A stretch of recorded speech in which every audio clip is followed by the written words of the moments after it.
Bonjour à vous qui regardez cette vidéo. Je souhaite évoquer la question de la lutte des classes. Au Paléolithique, les chasseurs-cueilleurs représentent une société sans classe. En général, les hommes chassent ou pêchent et les femmes cueillent, mais on connaît des exceptions, bien que la théorie du genre n'ait pas encore pénétré les esprits, semble-t-il. Quand elles ont subsisté à l'époque moderne, sous forme aborigène, ces communautés ont été systématiquement et méthodiquement exterminées par les colons européens. Au Néolithique, période de la sédentarisation qui débute au Proche-Orient, avec le développement de l'agriculture et de l'élevage, apparaît la division du travail, la propriété privée distincte du bien commun, l'échange marchand, la monnaie et le droit. Dans les sociétés indo-européennes, le système des castes va figer cette spécialisation. On y distingue le prêtre, le guerrier et le producteur marchand, auxquels s'ajoutent parfois les esclaves et les intouchables, comme en Inde. Georges Dumézil a étudié ces questions des trois ordres. La montée en puissance progressive des producteurs amène la révolution bourgeoise de 1789 en France, par exemple, ne laissant subsister que deux classes. D'un côté, la bourgeoisie, qui s'est emparée du pouvoir et des biens du clergé et de la noblesse, et de l'autre, le prolétariat sans protection, soumis de plein fouet à la brutalité capitaliste. On pense à la loi Le Chapelier du 17 mars 1791. Mais le socialisme apparaît et propose un retour à une société sans classe. Il faut bien sûr citer Karl Marx dans le manifeste du Parti communiste de 1847. L'histoire de toute société jusqu'à nos jours n'a été que l'histoire de la lutte des classes.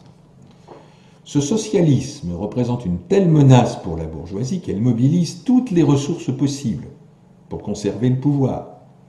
Et dans une interview du 25 mai 2005, le milliardaire Warren Buffett pouvait déclarer « Il y a une lutte des classes, évidemment, mais c'est ma classe, celle des riches, qui mène la lutte.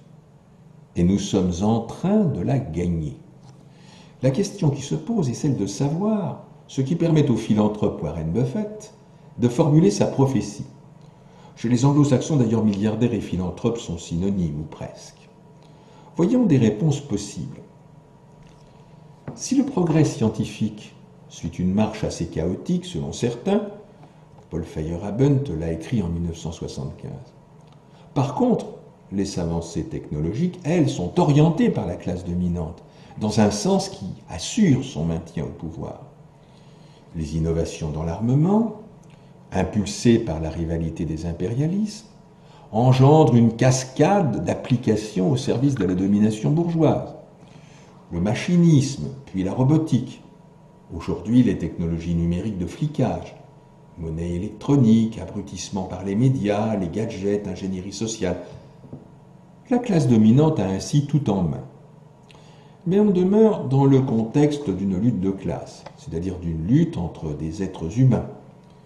La Déclaration des droits de l'homme et du citoyen de 1789 dispose en effet dans son article 1er « Les hommes naissent et demeurent libres et égaux en droit. Les distinctions sociales ne peuvent être fondées que sur l'utilité commune. Les exploiteurs d'un côté, les exploités de l'autre, ça coince encore et il faut aller plus loin. » Warren Buffett dit en effet que sa classe est en train de gagner. La victoire est donc encore à venir. Voyons donc cet avenir tel qu'on peut le décrypter. Les robots vont aller bien plus loin et se substituer aux humains dans des tâches toujours plus nombreuses. Bien sûr, les capitalistes craignent de nouvelles révoltes ludiques, analogues à celles des briseurs de machines au début de l'industrie. Mais détruire un robot pourra coûter très cher, puisque des avocats travaillent actuellement à définir les droits des robots, et donc à rapprocher radicalement en droit la personne humaine de la machine. L'intelligence artificielle, comme on dit, va prendre la relève, et de très nombreuses professions tertiaires vont disparaître. Avec elles, ce sont les travailleurs des classes dites moyennes qui vont sombrer dans le chômage et la misère. Des masses miséreuses et sans emploi d'un côté, des capitalistes toujours moins nombreux et plus puissants de l'autre, la tiers-mondialisation globale en fait. Il fallait inventer le transhumanisme et en parler abondamment. C'est chose faite. Ce n'est pas tant pour vivre 1000 ans, ça c'est foutaise, que pour installer un fossé entre des hommes dits augmentés, néologisme pour désigner les dominants de demain, et ceux qu'on pourrait appeler les chimpanzés du futur. C'est là leur projet. Il n'y aura donc d'humains que les milliardaires. Espérons qu'ils adhéreront à la SPA. Je vous remercie.